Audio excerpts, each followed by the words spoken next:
never thought I would do this. I don't like to talk about what happened. I don't have anyone to talk to. I guess you might want to hear the story first. Afterwards, you'll know how come I feel this way. I remember the absolute shocking moment. Where the world stops to move. everything's motionless. And dead around you Try and make your body hard. as a stone. Trying not to feel what happens. But you feel it anyway. And your emotions totally change. Confusion. Shock. Pain. Sadness. The sadness goes in so deep. It never really leaves you. My name is Kendra. Meg. Carolyn. Sissy. Johnny. I was 16. 37. 23. 8.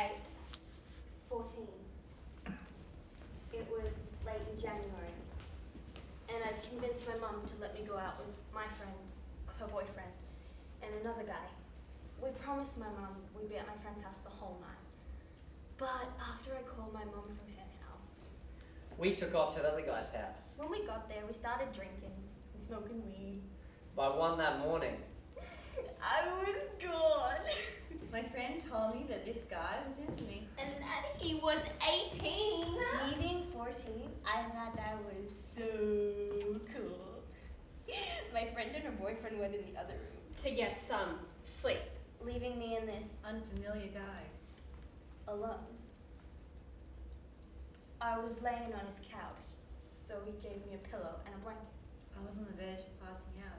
When I felt him crawling under the covers with me, I was like, Fine, whatever. because he wasn't doing anything. And then he started to kiss me. And I kissed him back. Not really thinking about it. I couldn't think about anything. My head was spinning. And then he started to unbutton my pants and stick his hands. And then he pulled down my pants. And I couldn't focus on anything. And then it hit me, what he was doing. He started to spread my legs and I told him I didn't want to, but he said it was fine and just kept going. I tried pushing him away. But I didn't have any strength.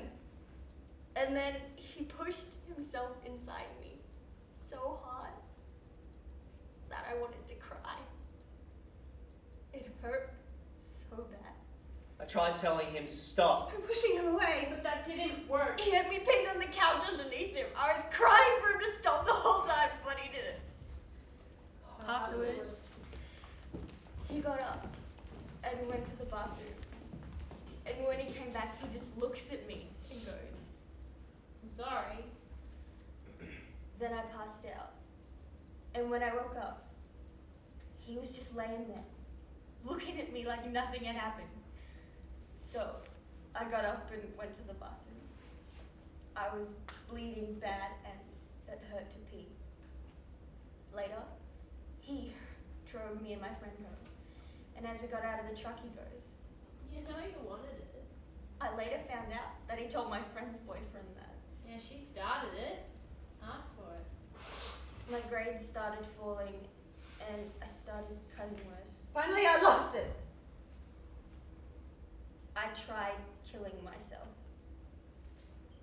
I ended up in the hospital under suicide watch for 5 days. When I got out, I vowed I wasn't gonna do things like that anymore. But sometimes I feel so.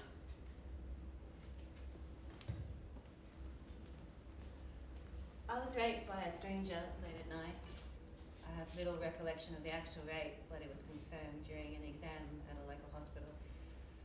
It's been 4 years, but and of the experience still. Wingo. Lately I've been feeling very powerless, unable to motivate myself. I start a new job in a month, but I'm plagued by feelings of Inadequacy. Fear. Guilt. Afterwards. I don't know. I don't know if this has any connection with the rape, but I don't ever remember feeling this. Anxious. My husband has a hard time relating to me. Some days I'm just having one of those days, but he's the master of Trying to solve things. and Looking on the bright side. sometimes I just need him to listen.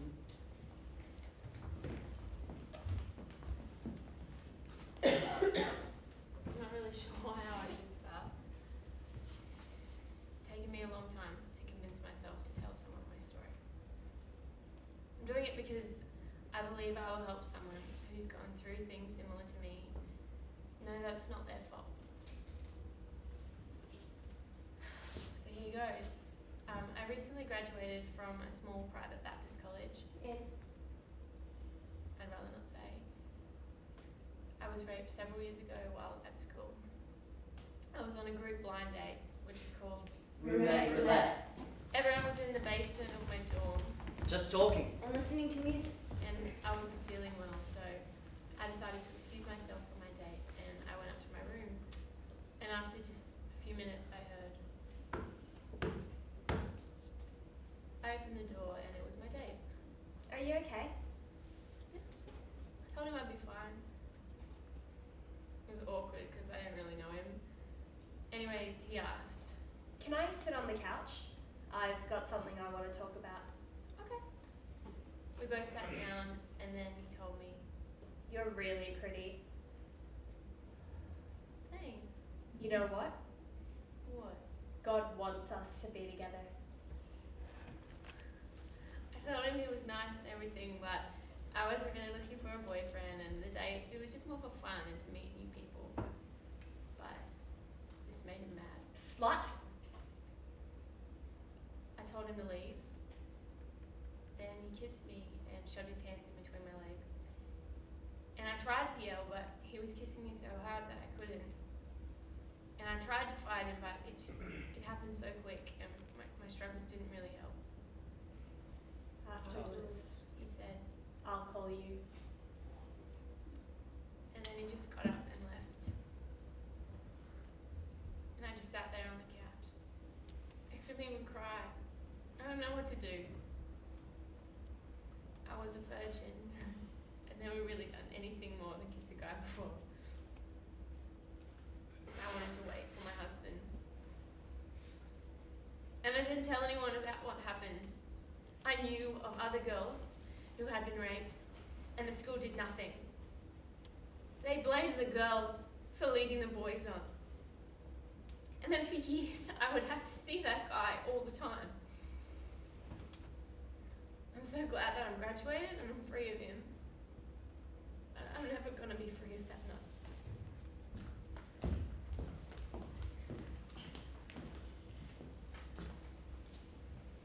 My nightmare began when I was 8 years old. I was molested by my cousin. He was 8 years older than me, and at first it was just a touch here or there. Eventually it became more. He was always welcome in my home, which basically meant that he had full access to me. Whenever I wanted. He would make me touch him and play with him. I hated it. I wanted to throw up. I would come into her room. In the middle of the night, he molested me for years, and then when I was 12, he decided that I needed to know how to have sex. He raped me that night and told me, I can have you anytime I like. I knew this was true. I thought I was gonna die that night. It hurt so bad. He continued to rape me for 8 more years. afterwards. I hated being in the same room as any male. When I look back, I think, how could I have been so stupid? I could have Yelled. and my parents would have heard, or one of my brothers, but I didn't. I will never forget that night. Not only did he take my virginity, but he took my pride and my will to live. I've never even told anyone about what happened until now. I want to tell my mum, but I don't know how.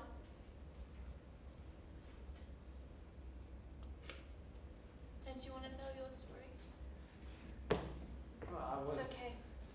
We'll listen. It's okay. When?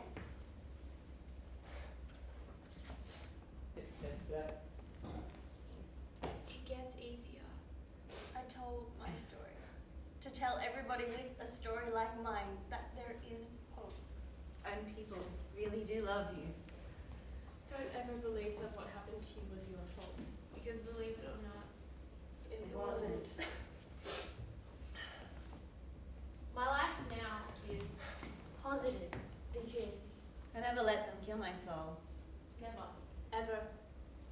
afterwards you need to know that you are not alone. That there is always hope. Even if it doesn't seem like Someone is there. And they will.